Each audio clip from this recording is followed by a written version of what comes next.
Great. So it looks like we're at the top of the hour, so I'll get us going. That sounds good. Great.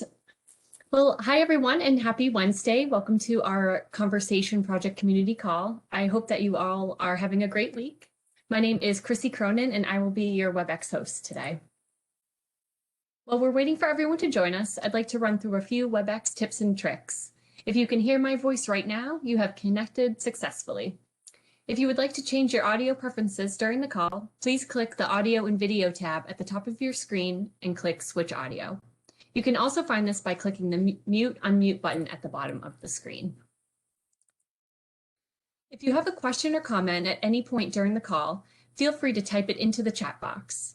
The way to do that is by selecting the chat bubble that is at the bottom right hand of your screen. Once you click on this, the chat box will open up. To send a public message, write your message at the bottom of your screen and send it to everyone. You can also use the raise your hand icon, which is located on the right-hand side of the chat, and will call on you to voice your question.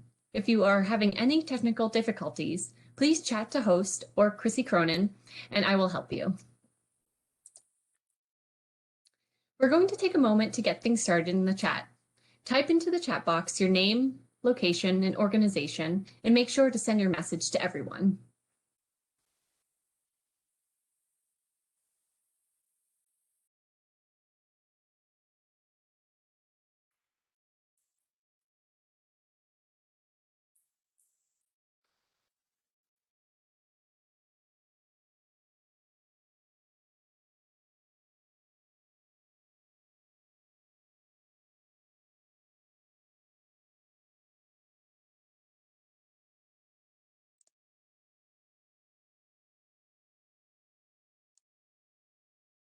Great, wonderful. It's like we have a great group today, and please continue to keep chatting into the chat box as we move along. And with that, I'll turn things over to Patty Webster, advisor for the Conversation Project. Take it away, Patty. Great, thank you so much, Chrissy. And good morning, good afternoon. We've got folks from all over the globe. I'm really excited today. And we have some sunshine, I see. One of our guests is bringing the sun and heat with her. And so welcome to the Conversation Project Community Call. I'm excited to see so many familiar faces and names and a lot of new names and faces as well. So we have a really great hour today. As Chrissy mentioned, I am the advisor for community engagement, and the work that we do is because of all of you here as part of our community. And so I'm going to continue with the chat warm up. Continue to go ahead and pop your name, introduce yourself. For those that have been on these calls before, we are really casual. I want to make sure this is really interactive. So use that chat. That is kind of our best friend. Purpose of these calls are really to connect with each other. So if you're seeing someone, I'm taking a look here. If you're seeing someone in Canada, Karine, hello, and you see someone else in Canada, I don't see any other Canadians, or someone in your same field. So if you're in oncology, you see someone else in oncology and you want to connect, use the chat, share your connections on chat, and you can do that throughout the call. We're really casual about that. So I am excited to just jump in and start. So we're going to warm up with the chat, and here's our question. So what is one thing that made you smile today or recently? If your today is just starting, you may not have had that chance yet. So go ahead and chat in one thing that's made you smile today.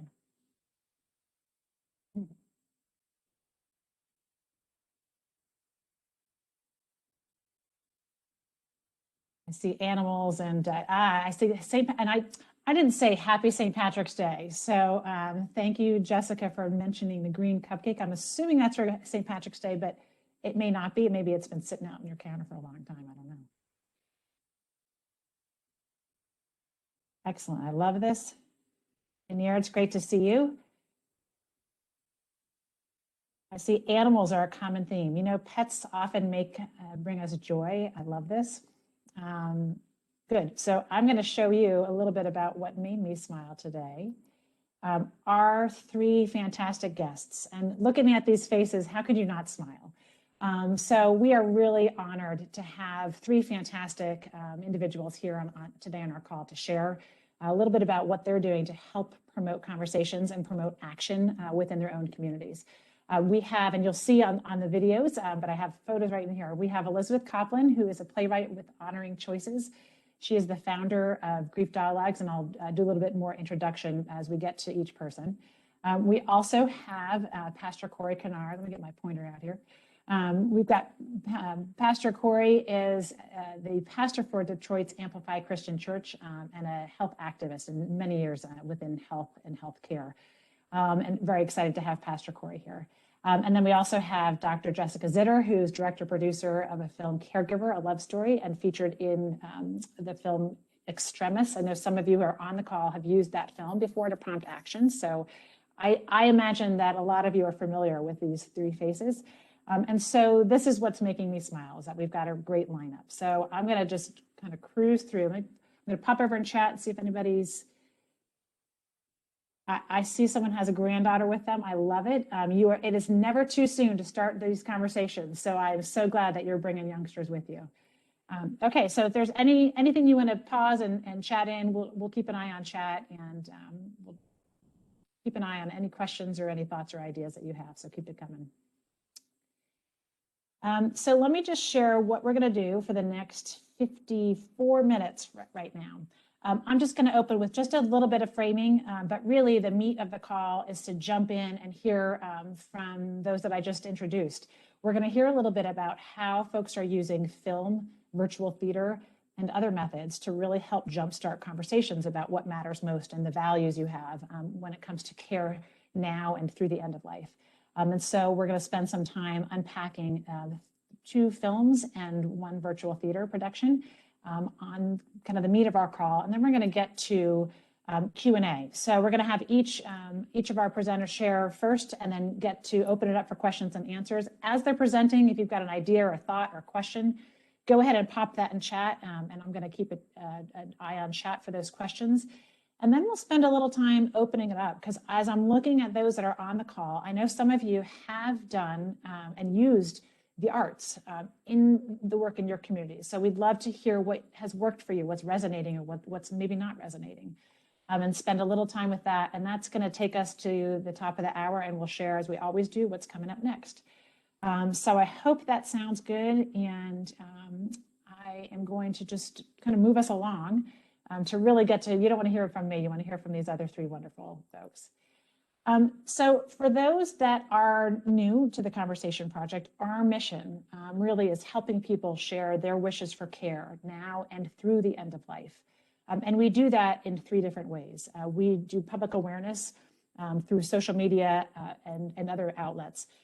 We are trying to help that shift in cultural change through tools that we developed. So we have conversation starter guides that are, we just revised those. One of our last calls, we went over some of the changes that we made to ensure that we were being more inclusive and reaching a larger swath of individuals with those guides. And the third prong of work we do is really supporting communities. So those that are coming to the call, supporting you and learning from you. The work we do is really because of you. And supporting you to bring this work out into your general public, wherever you may live, wherever your feet may land. And so part of those tools is we really love to partner and listen and learn from you all and help share and spread what's working and what's not. I shared, we developed over the last year or 2 some guiding principles for ourselves, so kind of what we believe as the Conversation Project. And for groups that are working with us, if you're new to us, this is just kind of what our beliefs are. And we pulled together some bullets on how we work with community partners. I'm not going to read through this, but you can find this on our homepage. It's if you go to our homepage and go to About, you can find our guiding principles. But I want to just point out 2 things here, is that we really are all about all teach and all learn. I joke that our work, we're like honeybees. We basically, we are not experts in anything. We cross-pollinate ideas from one to another, and our role is to help make those flowers brighter, and you all are our flowers. And so we really want to make sure that we're learning. So that's why I said use this chat. If you see someone you want to connect with, please do. If you've got ideas, go ahead and share it during the call. And then our resources really, we have our own resources, but there are so many fantastic resources out there, all in the service to helping people talk about their values. And so we are really big at sharing far and wide what is out there to make sure that there is no one way, there's no one right way to do this. And we want to make sure that the resources that are out there to jumpstart conversations are getting into individuals' hands. And so that is what today is all about. And so we're going to share some fantastic resources, and hopefully you'll get some maybe new ideas or spark some ideas on using film, virtual theater, and really the arts overall to help spark conversations. We'll learn a little bit about why to do this as some of the examples come through today. And so we know, especially right now, there is a lot of Zoom fatigue. I am so heartened to see the number of people on this call, because I know it's like information overload out there. And so offering something using film and using virtual theater might be a way to combat some of that webinar fatigue that you have. It's a potential opportunity to expand your reach and really think about who are we not reaching and who might we reach through alternate venues and different types of learning. The arts in general really offer that visual inspiration for change. And there may be other reasons. So if there's other reasons you've been using that, you can pop that in the chat. Why else would we use that? But we're really going to hear from our guests today on what's the power of these resources and what they've seen as they've seen communities use this in their own backyard to prompt conversation. So I am going to start and move on to the meat of our topic today. And I'm going to first introduce Dr. Jessica Zitter. We are so excited to have Dr. Zitter with us today. She specializes in critical care and palliative care medicine. She practices in the San Francisco Bay Area at a public hospital in that region. She is author of Extreme Measures, Finding a Better Path to the End of Life. Her essays, her articles, her talks have appeared in multiple publications, New York Times, JAMA, you name it. She's probably been in there. So she's here to really talk about her new film, Caregiver, A Love Story. But her work is featured in an Oscar and Emmy nominated documentary, Extremis, as I mentioned before. And so she has been speaking on this topic of dying in America, and we are so blessed to have her here. So Jessica, I'm going to pass it over to you. Thank you so much, Patty, for having me. And it's such a pleasure to be part of the conversation project community. I just think the work you're doing is so critically important. And I just want to give you a little background about myself. I've been telling stories since I was 11, and I started my little journal when I went on my trip to Europe. Writing about my experience has helped process my life and connect with others. And obviously a very big theme that you see here at the Conversation Project. And so as I was becoming a doctor in the 1990s, which was a tough place to be, I used my writing to help me process difficult cases and to sort of manage this culture that I was not always feeling like I fit into. And I went from writing for myself to eventually writing articles more for a broad audience, both healthcare and consumers. And then eventually started writing my book. And the narrative approach really for me was an essential part of my experience in navigating this culture that doesn't have a lot of space for reflection and connection. And it helped me through. And I hope others too, both my colleagues and people out in the non-medical community. Help people think about how they want to live their lives and bring those thoughts and conversations to their families and communities. But in 2015, I had an experience which made me realize that there were other and sometimes more powerful ways to tell these stories that were helping people. And I was in the middle of writing my book when I saw a film that was called The Waiting Room, which some of you may have seen. That was directed by Pete Nix, and it was filmed in the hospital that I work in, at Highland Hospital. And it was unbelievable and unbelievably powerful. And my jaw just dropped open. And after I watched it, I went up to him and I said, Pete, I really think we should come in and film what happens in an ICU around decision making and give people a view, lift the veil on the ICU, which people just don't have access to. And for the next year, he was too busy, but I just kept texting him, Pete, I just had this amazing conversation, Pete. And finally, he connected me to this other director who came in and made Extremis, and it was unbelievable. I have to be honest, I couldn't, whoops, I hear something. I couldn't believe the response. I guess if a picture is worth 1,000 words, then a movie is worth 1,000 pictures. And so for the next 3 years after this film came out, is there an audio problem? Are you guys hearing me okay? Patty, everything okay? I can hear you fine. Maybe Okay. if we can mute all, Chrissy. Oh, okay. Anyway, I realized that there's this response in sort of the community to this film, and I spent the next 3 years traveling and speaking about it. And I just, people's experience of being brought into the ICU, a place that you really just don't get to go, entering this world that's so veiled and opaque, where you see the suffering, you see the tubes, you see the unshaven, stressed people, just brings people just that much closer to the experience and makes people that much more motivated to talk about it as it reflects on their own lives.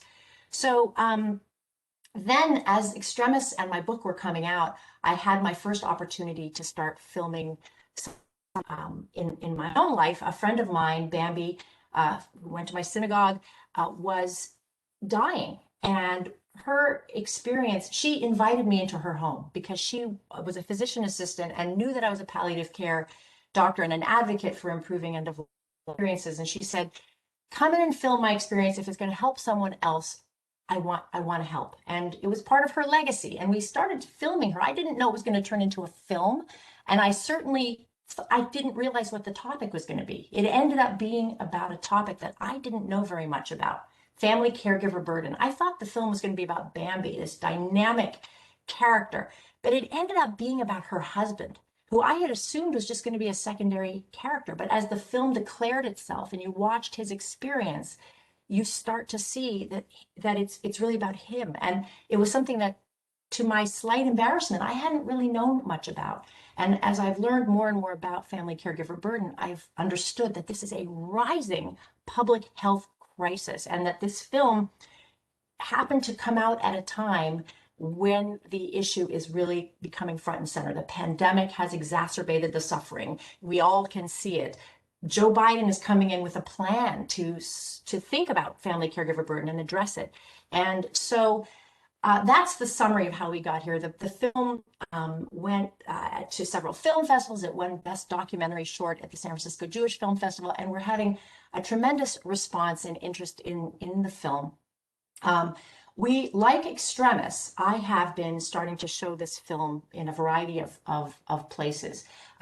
Most of what I do, as you can see here, there's a keynote for both films. Extremis and Caregiver are both, by coincidence, 24 minutes, which I personally think is the perfect time, the perfect length to really bring to a variety of different types of audiences. So what we do with Extremis and what I'm starting to do with Caregiver is we show the film 24 minutes. I do a 30-minute keynote conversation to put context to the issue that we're talking about or that people are seeing in the film, because these are verite films. They're not didactic, lecture-y films. They're very, very verite, and there isn't necessarily a lot of description or context. So the 30-minute then talk really frames what we're seeing and how to think about it, and provides next action steps.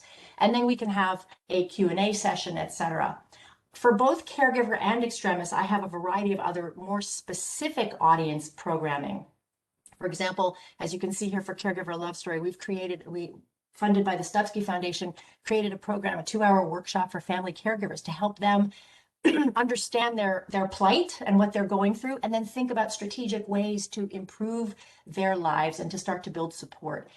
We have a program that we did for medical residents and medical students. We just delivered it at UCSF. It was incredibly powerful. As the lights came on, we just did it once. We're about to do it a second time. The medical students were all in tears. They realized that in their few years of going through medical school, this small amount, they hadn't been thinking about the family caregivers. They, like all of us, are focused on the patient. We are now have another grant to create a program for hospice staff to watch Caregiver and then have a workshop for hospice staffs to think about how they might want to really start to reconsider the family caregivers in their midst. So we've also worked with end-of-life doulas, who are my new favorite profession. And I know that there's probably several of you on this call. So thank you for the work that you do. So you can please, go to caregiveraLoveStory.com, and you can see many different ways of using the film that we would be happy to share with you. If you go to the next slide, you'll see, I think, the Extremis slide. For Extremis, we, again, have the keynote experience, but also a program for healthcare teams where we talk about the themes that come up in Extremis, which include things like that we don't talk about in medicine, like fear of being wrong and the fear of your colleagues getting angry at you, or the fear of your patient's emotions, things that really need to be talked about in a healthcare environment and processed and reflected upon. We also have a program that we have just finished, a discussion guide that we worked with the Alameda County Care Alliance, Cynthia Prilliot. I don't know if I think you've done some work with her to create for faith leaders in the Oakland African-American faith-based community to help faith leaders really, again, lift that veil on what is going on in the hospital and sort of get more comfortable. I'm going to stop. Should I stop talking? No, 2 minutes. 2 more minutes. I'm almost at the end. And of course, speaking with communities. But I think that for both of these films, just to start summarizing, and I have a few others in the hopper, I think that again, storytelling, which you do so beautifully, with the narrative medicine movement does so beautifully, and which I have found in my own work to be so moving to a variety of different groups, whether they be lay, non-medical, or medical. Just bringing a story to people and letting them chew on it is something that I think is what really starts to move, inspire, bring people together, and make people stop doing business as usual. Again, whether they be the healthcare professionals that are doing business as usual, putting her head down and continuing to go along that end of life conveyor belt, or lay communities that are just not talking about it and not planning and doing the advanced care planning.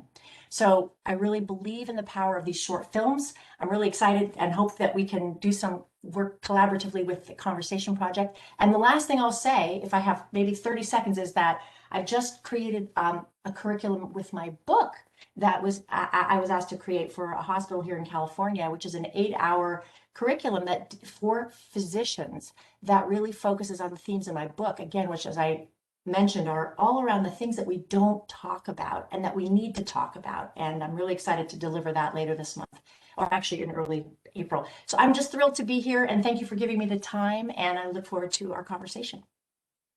Thank you so much, Dr. Zitter. I'm popping up this last slide with connection and information on where you can get more information. I know Inira asked how to access her caregiver workshop, and I'm assuming that this caregiverlovestory.com might be the place. Yes, go to caregiverlovestory.com and you'll see, using the film, and you'll see all the different ways to connect with us to use it in a variety of different ways. Super. I think you're definitely touching, there's a couple comments, definitely touching the hearts of, I say a pediatrician, so fellow doctor, noting, Amy, thank you for your comment.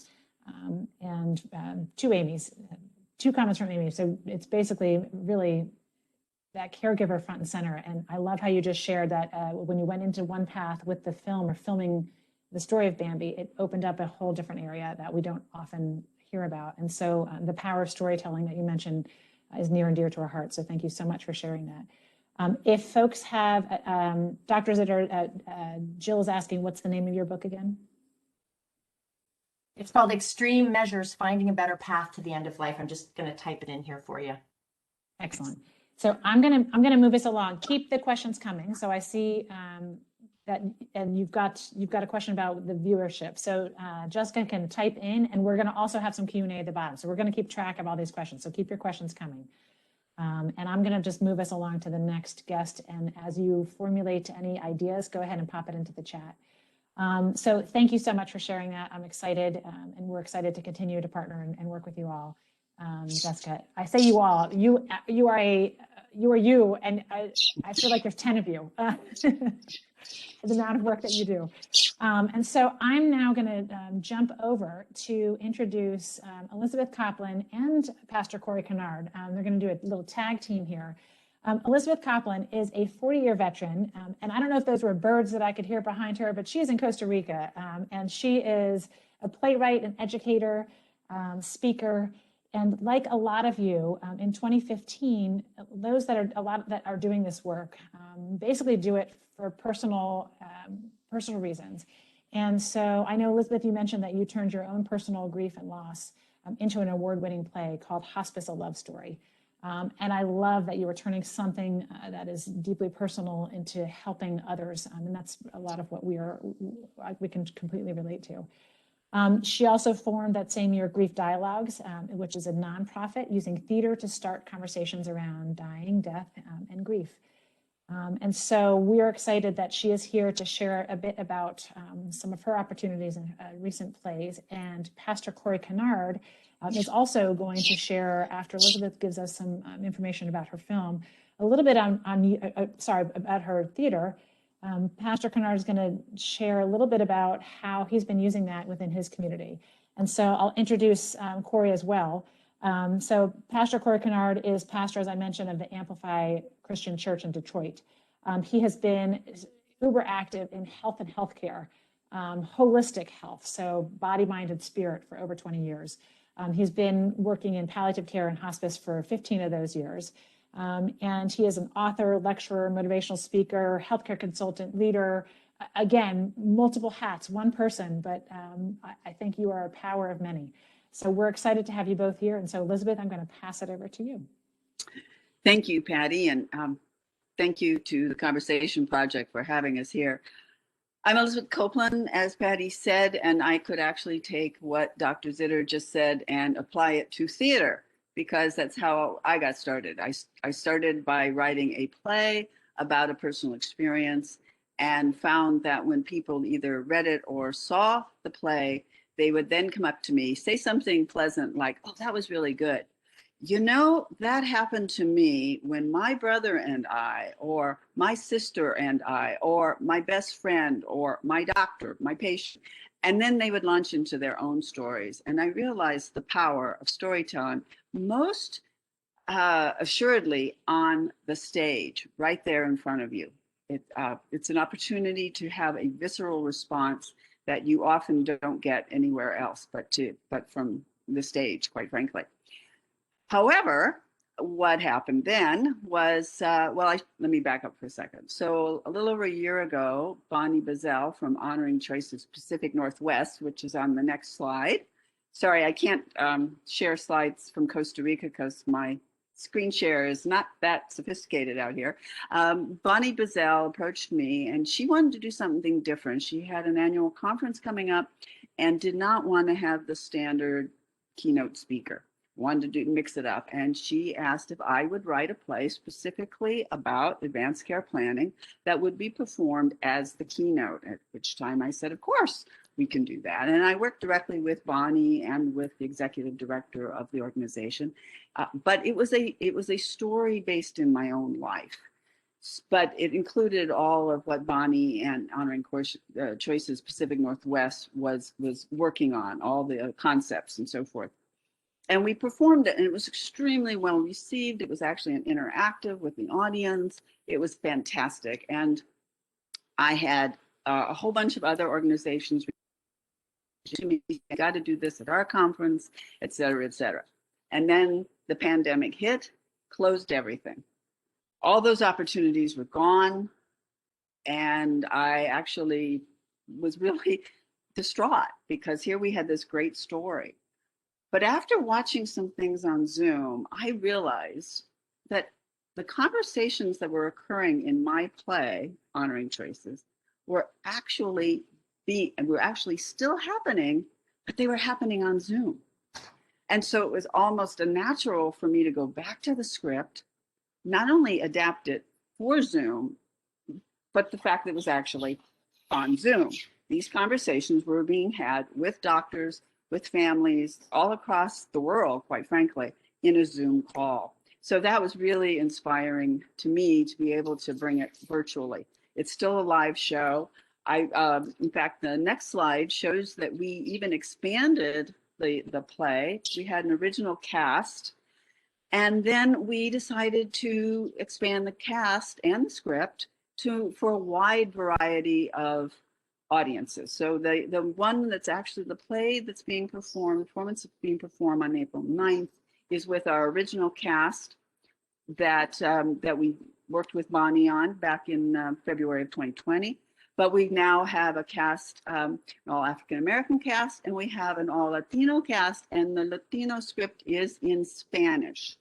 We have also included, I've actually reached out to playwrights to help me adapt the scripts appropriately so that we have the proper culture, the proper words, and so forth. And that has been such a fabulous opportunity for me to learn all the nuances that happen in a script like this. So obviously you can't click on the slide reserve seating available. And by the way, these performances are all free. I am going to put in the chat where you can register to see one or all of these shows, and you can kind of see how they're a little bit different. And again, where the shows are very short. They're about 12 minutes, and they reflect family dynamics, disagreements, resentments, and so forth, but also a healthy dose of family stubbornness, etc. But I also want to point out that a lot happens in 12 minutes. And so I don't want anybody to see the play and go, wait a minute, how did that all happen in 12 minutes? Please understand, it's what I call dramatization of narrative medicine. The story that this show is based on actually did happen. So I've dramatized it for the purposes of being able to use these play as a starter for you and your family and your loved ones to have conversations around advanced care planning or around what people want at the end of their lives.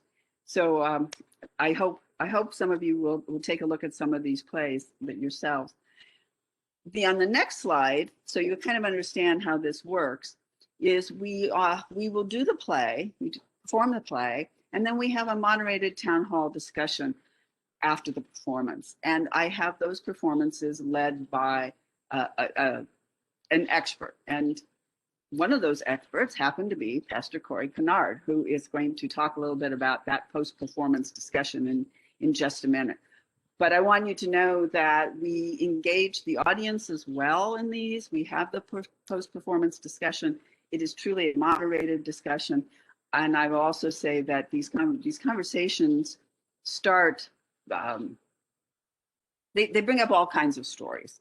And we've actually gone way over the time limit oftentimes because people will either want to share their stories or they want to ask more questions. And it's that whole storytelling concept that just kind of gets larger and larger and gets more dynamic as we talk about it. So our purpose is to encourage families to engage in advanced care planning discussions, and oftentimes that's exactly what starts to happen. We even have the actors get involved because we ask them if they have advanced care planning in their lives. So on the very last slide, I also just want to say that in addition to Honoring Choices, we have another advanced care planning play that we are in rehearsals for. It's called Independence Day. That one is a little different than Honoring Choices. This one is about two elderly people, one not so elderly. One is a young 64 with early onset dementia, and the other one is an 80-year-old woman with Parkinson's, and it's about their caregiver. So I'm really excited to see Dr. Zitter's film as well on this. It's about their caregiver. And it's about when you didn't plan ahead, because who knew or who thought ahead of time, and what your options may or may not be. And again, we're very excited about doing this show for Honoring Choices all across the world, actually, because it affects a lot of people. So I want to just go back and say thank you again to everyone. And I'm going to turn the program over to Pastor Kennard so he can tell you what happens after the play. Thank you so much. I'm excited to be here and just to share with you today. I know that there are, I got about 5 minutes or so, and there's a lot that could be said about this, but I'm going to try to break it down and make it as simple as possible. As it relates to what drew me to be a part of what Elizabeth was presenting was because I believe that, theater, art, movies, these are all mechanisms that have been underutilized as it relates to identifying with these very important conversations. And so, theater and art, I've written a play as well in my past and things of that nature. I love writing. I love the narratives. All these things are important. I want to say from an African-American perspective that the tradition that has come forth from an African American perspective has been one where on the continent of Africa, there were people known as griots. And these griots would just share stories and talk about real life situations. And it was all based upon, the narrative theme and oral tradition. So things would be passed down in that particular way. So stories have always played an important role in all communities, and specifically in the African American community as well. Everything we do and everything we see on television, it's a story. We give bedtime stories and to our kids when they're growing up. So the story format and the narrative format is so essential as it relates to connecting with people and bringing out this conversation and putting it in a platform where I believe the dialogue can really be effective. And so after the play with Honoring Choices, there were people in my faith community and others who were invited in to be a part of this who were, one, excited about seeing this virtual theater, and two, probably would not have been at the table if this was just a webinar, so to speak. So these individuals were excited because they wanted to, we couldn't go to theater, so why not go to virtual theater, right? So we took advantage of that. But to see the quality of these actors and to see and to feel the story that Elizabeth was desiring to share with the audience really resonated in that format. And we had such a great time interacting with the actors and interacting with one another after that. And it just sparked so many different questions and thoughts and comments. And I believe that the narrative format, the storytelling format, the play was the absolute trigger in making that dialogue rich and fruitful. And I look forward to, even when we could get together in a theater or whatever the case may be, that this type of virtual format would still be utilized because I just think it's important to bring people from all areas of the world together in one place to have such an important conversation. And so finally, I'll say this, that if you want to make a difference, activists have come out of, being actors and playwrights, and people make a difference who are writers. People make a difference who share their stories. And so those stories have a great impact. And we can think about the many actors who are involved in society today who are activists, who are making a difference and utilizing their acting platform to do so, and their producing platform to do so. So this is very effective. I would say anybody who wants to do this, do it. There's no doubt about it. This is one of the best formats to get this type of conversation going with all ages in the community. So with that being said, I'll leave the rest for Q&A. Thank you so much for having me today. Fantastic. Thank you so much, Pastor Corey and Elizabeth. That was really wonderful. I think the striking thing to me was that last bit you just said, is there are folks in our communities who are natural activists who can help spread the word and have that creativity already there. And I love that, so thank you. I'm gonna go ahead and open it up. If folks have questions, we can go ahead and pop those in chat. There's been some great comments. You also mentioned, both of you, the reaching people and the ability to reach younger audiences. I know there's been some comments on how do we connect with intergenerational audiences and families, and this, as your comments were basically addressing that. And so reaching any age and stage through theater is really, it sounds like it's an additional way to help increase those conversations across generations. I know that one of our other community members of Bethel AME Church talks about, and they've used the Extremis film, really talks about this as a healing balm. Pastor Gloria White Hammond, I love this quote that she has. It really is the relationships and the conversations that happen because of this can be healing for families and for congregations and communities. So thank you both for sharing that.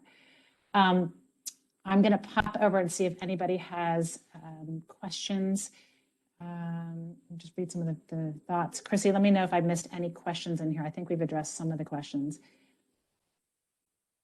Just got some thanks and some praise for using this the theater and arts. And all three of you mentioned storytelling, and really, I love the griots, and really, this is what life is all about. We are born to tell stories, I think.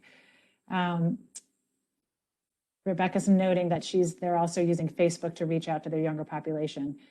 They seem not to have necessarily time to attend Zoom. I love that. It's a great idea to figure out what method and what platform is the right platform for whoever you're trying to reach, and think about who you're not reaching. And I love that prompt there. So you all mentioned who isn't going to be on a Zoom. Maybe they'll attend the theater. Maybe they'll watch a movie instead. So that's a great prompt. So what other platforms are out there?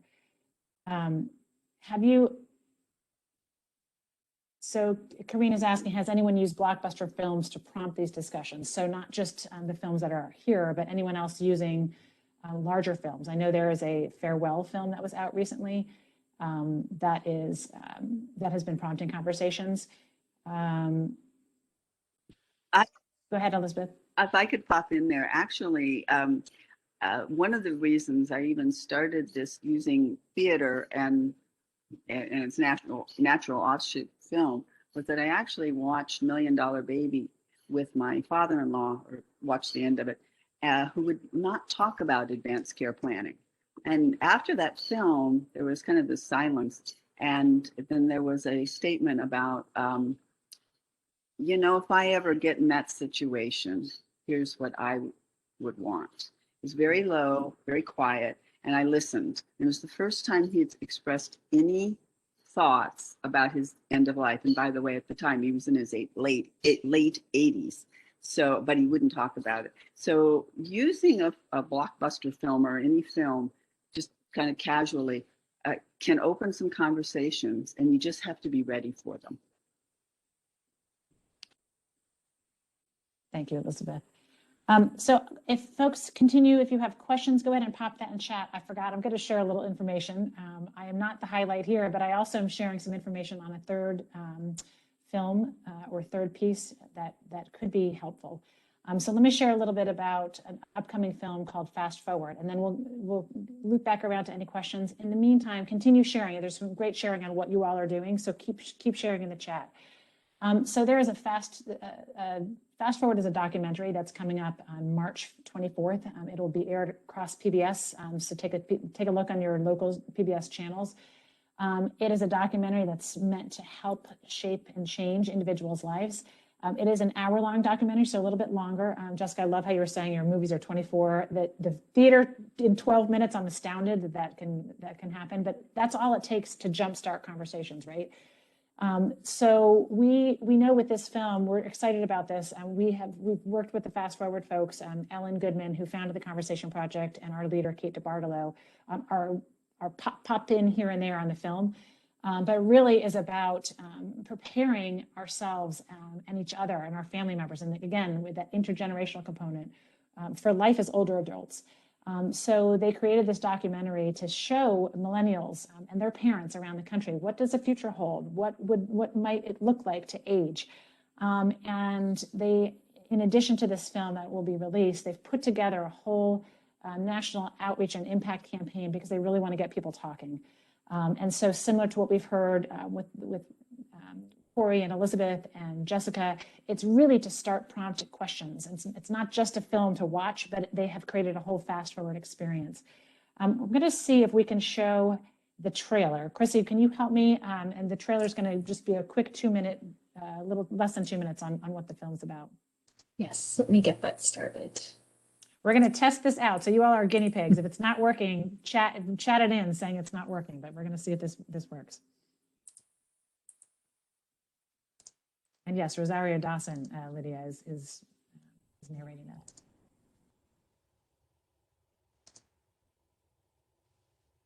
Can you see my screen, Patty? Yep, so far so good. There's just so many variations in how lives could play out. How do you prepare for the unknown? I don't really think about aging at all. I just don't want to be a burden.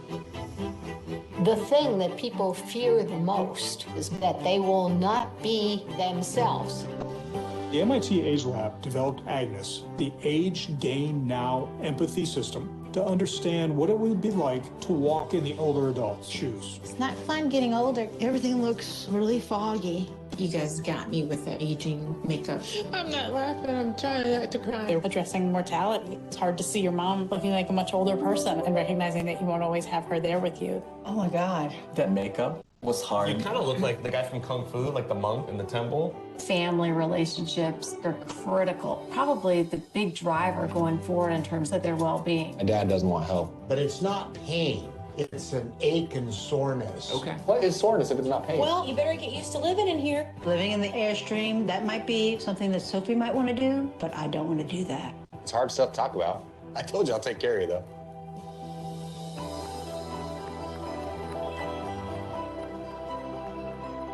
People tend to see late life as a period of decline, but when you ask older people how happy they are, they're happier than younger people. I don't want to spend my days in sadness, and I don't. Me, that's what I'm afraid of losing the most. But I'm still there. I'm still going to be Susan.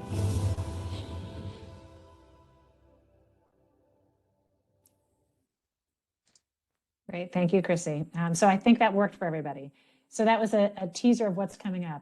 We're excited that this is coming up, and this film really is, as you can see, it goes across generations, and so we follow these families across the film, and really they're trying to prompt conversations about quality of life throughout the aging process with dignity, intent, and support. And so throughout the film, there's questions that arise, and so part of the reason they wanted to develop this is to help create these conversations afterwards. To prompt experience about what are your values, what do you want your daily life to be like, what is most important to you, what matters most to you at different points in your journey. It aligns so much with what all of you all are doing here that we've heard. So I'm excited to have another opportunity for folks to be involved in. They have created a fast forward experience. And so if you, let me grab my pointer. If you go to this webpage here, you can get a whole host of information about the movie, and they will also host screenings that are free, that you can bring this to your community, your school, to your, those that are in healthcare, to your staff, and wherever you feel that this message can be heard and listened to. And so it really is to help really provoke those conversations, reduce fears around the reality of getting older. It's a beautiful film, and you can see in the clip, it really talks about aging from those that are the perspectives that we want to hear from, those that are near and dear to our hearts. And it really provides some humor. It's a tearjerker for me as well. I always tear up when I'm watching this because I think of my mom who's no longer around. She would have loved this. And I think it's a really good prompt to really start conversations in your community. So I hope you all might be able to take advantage of the opportunities that everyone has shared today about screenings coming up. I'm going to share one that's coming up that the Conversation Project is going to be hosting in April, specifically around Fast Forward. So because National Healthcare Decisions Day is coming up, that week is chock-a-block, and I know a lot of you have been doing a heck of a lot of work in the last few months to really prepare for National Healthcare Decisions Day. We have an opportunity, if this can fit into your schedule, maybe it'll take the load off on one of the days so you don't have to plan an event. But we are going to have a screening of the Fast Forward film, which will be open actually April 6th through the 13th. It's a week long, so they open up a screening for a week. So folks can watch the movie on their own, in the comfort of their own home, grab your popcorn, watch it whenever it's convenient to you. And then we're going to host a panel discussion, the Conversation Project, on April 13th from 6 to 7 p.m. Eastern time. So a little bit later than our normal call. And it's on a Tuesday. We normally do this Wednesday, but just note that it's Tuesday the 13th. We invite all of you on this call, but also we invite you to share this with your general public and your community members. This is open for all.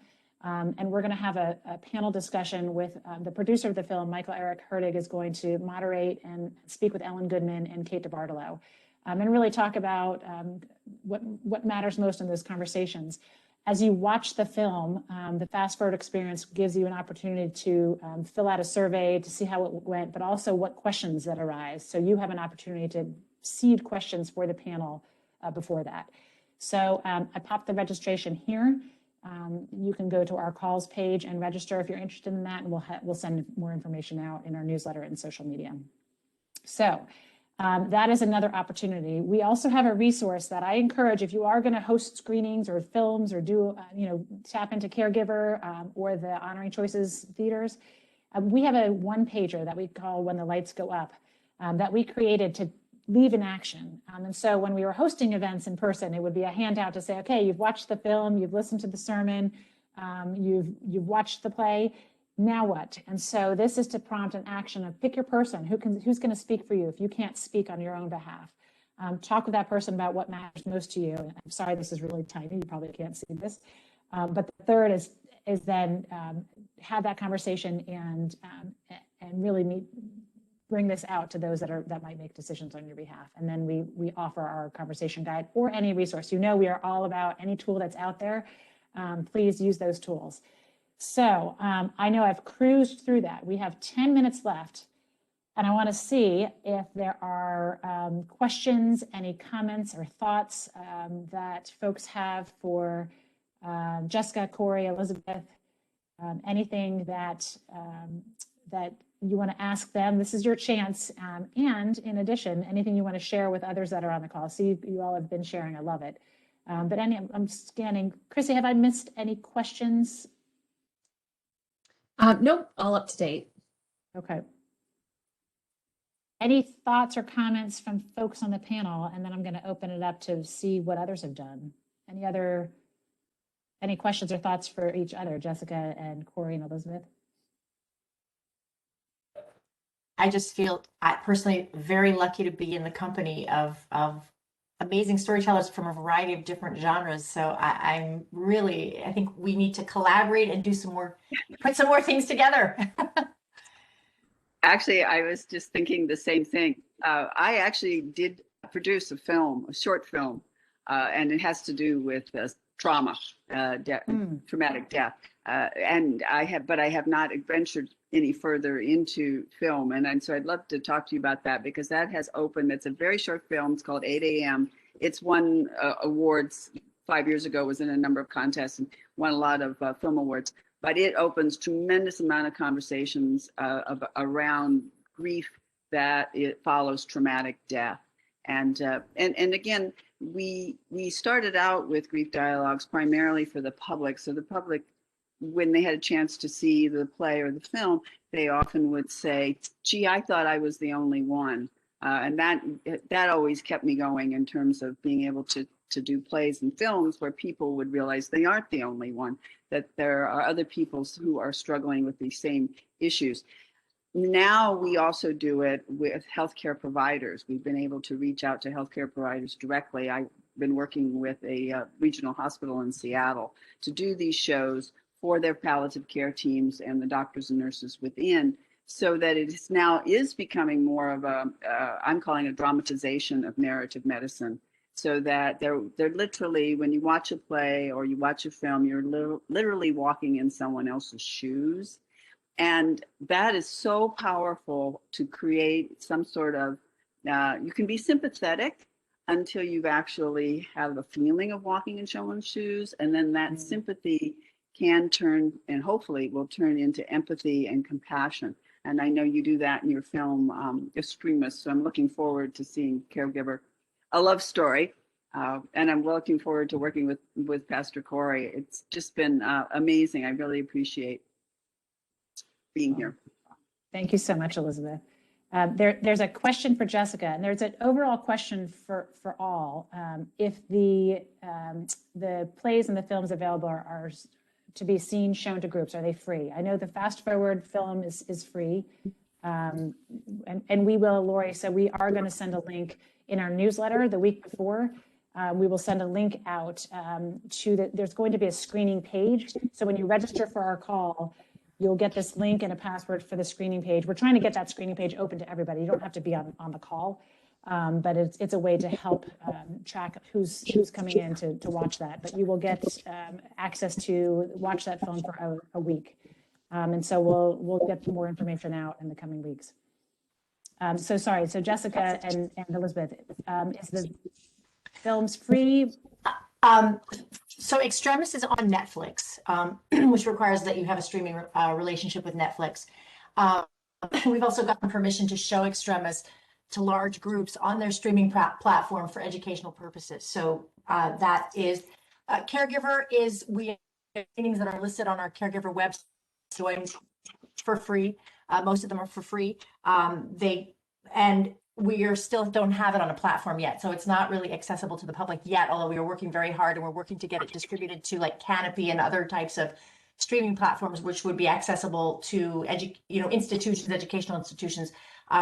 There is a licensing fee to watch it for now, as we're still trying to keep our nonprofit sustainable, and it was very expensive to make it. So we have a small but sliding scale license. So please go take a look at our website and reach out to us, and we'd love to talk to you. Great. Thank you. The plays, and I'll put the link in the chat again, the plays through Honoring Choices are free to watch. We too have some filmed versions. There is a licensing fee because I do, these are actors that I work with, and I have, and I pay equity rates for actors. Now with film, I need to add SAG-AFTRA rates. And like Dr. Zitter was saying, Greek Dialogues is a small nonprofit, so there's a slight fee, but we're open. If the fee is a stumbling block, I'll make it happen. Okay. Thank you both. Oh, Jessica, you're muted. I was just going to try to say before I muted myself that all of our toolkits are going to be free and ready to download. We're just in the process of it, so we haven't even put them up there, but also really wanting people to use those for family hospices once we finish creating it, for medical students once we finish creating it, but we're in process. So please keep following us on our website so you can see the progress and availability. Super, thank you. I'm looking at time. I know there's 2 questions in here for you, Jessica. I'm gonna read them off, and then I'm gonna actually do a little bit of a chatterfall it's called, and I'll explain it in a second, just to kind of get folks involved before we close off. But Jessica, if you can chat in these questions. Inuri asked one, your teams gathered to consider all ethical considerations were powerful. Where might be a good resource to study and learn more about that? That might be a big question. So if you can maybe chat a little something in. And then the other question was, who funded these projects? How do you get buy-in from leaders? And someone else had mentioned, are hospital leaders and administrators interested in this? I would say yes, what we're hearing. It depends on where you are, but I think that I would say that they would be very interested in this, and you all can chat in if that's been your experience as well. I am going to, Jackie, thank you for popping in some of your ideas in here. I'm going to try to, in the last couple of seconds, I'm going to try to do this, and we're going to be really ambitious here because I want to get a chance, because those that haven't had a chance to chat in for the next 30 seconds, and I'm literally going to set 30 seconds. Don't put anything in chat yet. A chatterfall is a way to get everybody time to think and then write in. And so we have lots of information. This chat will go out at the end of the call. So everybody will get this, and you'll get the slides and the recording as well.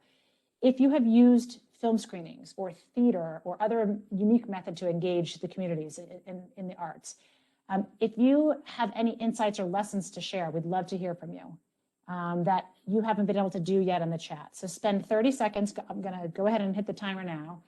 If there's any insights, lessons that you want to share with folks, go ahead and type it in. At the end of 30 seconds, I'm going to let you know when you should hit send. So just don't send it yet. If you don't have anything, that's okay. You can just read the chat. There's a lot of good stuff in there.